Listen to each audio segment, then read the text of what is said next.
Hello everyone, welcome to my art class.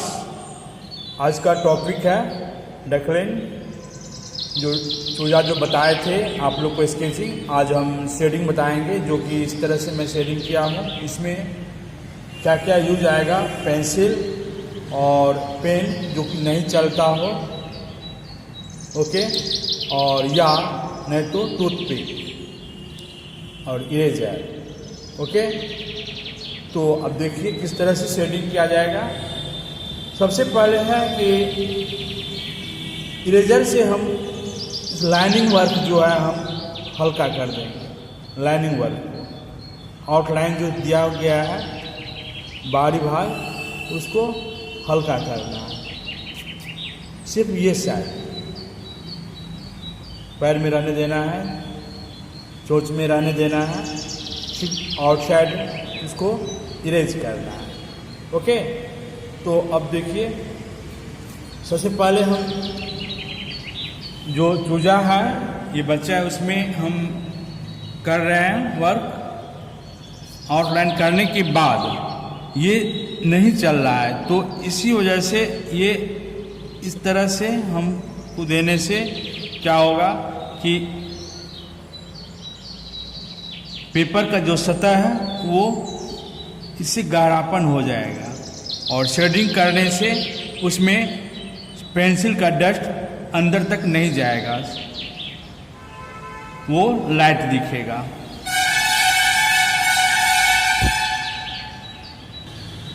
हम lead से हम लाइनिंग कर चुके हैं। आप और नज़दीक गौर से क्लोज करके देख सकते हैं कि किस तरह से किया हुआ है, ओके।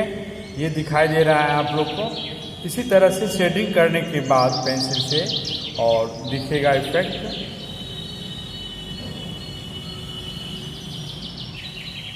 और एक बात ध्यान देना है कि ये राउंड है, और आप लोग को दिखता होगा राउंड नहीं, क्योंकि कैमरा का जिस तरह से एंगल में दिया गया है दिखाई दे रहा है, वो राउंड नहीं दिखाई दे रहा है एंगल की वजह से। अगर हम इस तरह से हम कैमरा सीधा करते हैं तो आपको राउंड दिखाई देगा, फिर इस तरह से आपका राउंड शेप में दिखाई देगा, तो वो राउंड है।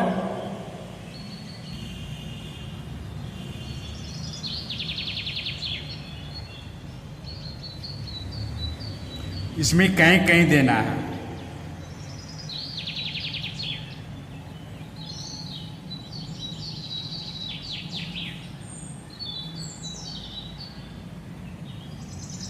शेडिंग करने से पहले हम पेंसिल को अच्छी तरीक़ा से हम पॉइंट बना लेंगे।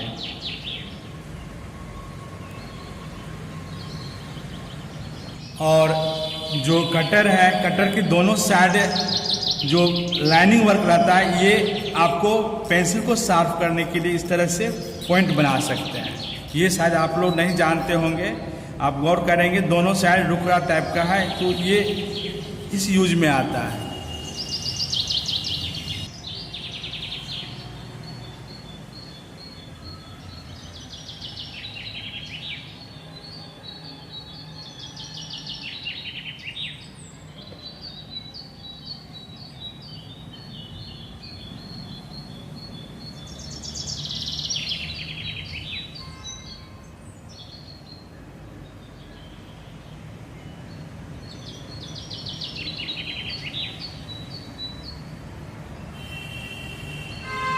पहले हल्का शेडिंग कर देना है, उसके बाद फिर बैकग्राउंड कलर करना है। शेडिंग बैकग्राउंड में पेंसिल से first tone, second tone, third tone dark देना है, या नहीं तो आप लोग चारकोल डस्ट बनाकर भी हम इस तरह से कर सकते हैं।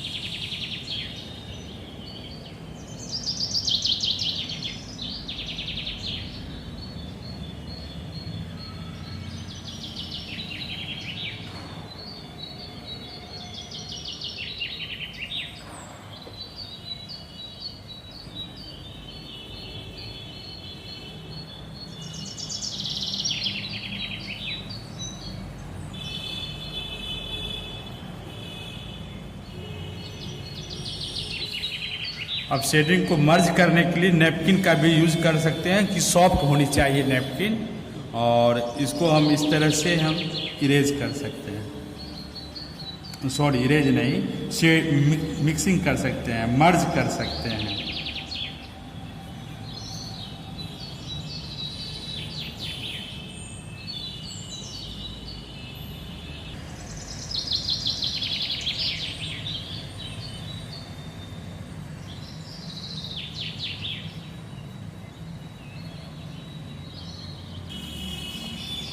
अब बैकग्राउंड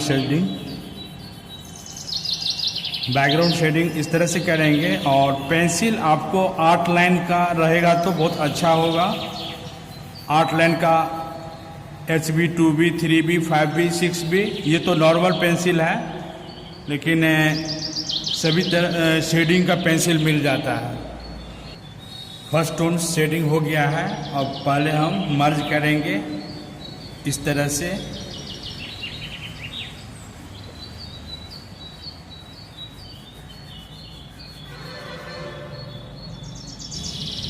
मर्ज करने से क्या अंतर है आप लोग के सामने ये दिखाई दे रहा है। इधर का और इधर का पार्ट हाफ मर्ज कर चुके हैं फर्स्ट टोन में, और इधर हाफ नहीं किए हैं, तो दोनों में अंतर बुझाता है। मर्ज में क्या होगा कि छोटा छोटा जो व्हाइट दिखाई दे रहा है वो अंदर तक शेडिंग फील हो जाएगा, चला जाएगा शेडिंग। अब फिर सेकेंड टोन चलेगा इसमें इस तरह से, फिर एक ही रो में चलाना है पेंसिल को। ये शेडिंग कंप्लीट हो गया है, और चाहे तो और हम डार्क कर सकते हैं, जितने भी व्हाइट हल्का हल्का दिख रहा है वो भी नहीं दिखे। लेकिन अब देखिए इसमें किस तरह से किया गया, ये इफेक्ट देख रहे हैं। इरेजर का भी काम पड़ेगा आप लोग को। बस इस तरह से हम कहीं कहीं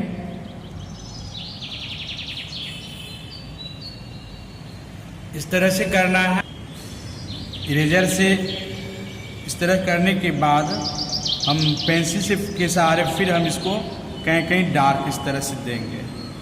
आपका ये पेंटिंग कंप्लीट हो गया है, शेडिंग वर्क। आप लोग भी इसी तरह से करेंगे। जहाँ जिसको दिक्कत हो कमेंट्स बॉक्स में ज़रूर लिखें, मुझे भी पता चलेगा आप लोग को अच्छा लग रहा है या नहीं, समझ में पा रहे हैं कि नहीं। सभी लाइक ज़रूर कीजिए, सब्सक्राइब कीजिए और शेयर कीजिए। Thank you. इस तरह से देखिए पूरे फर्स्ट स्टेप से लेकर हम 6 स्टेप तक हम क्लियर कर चुके हैं।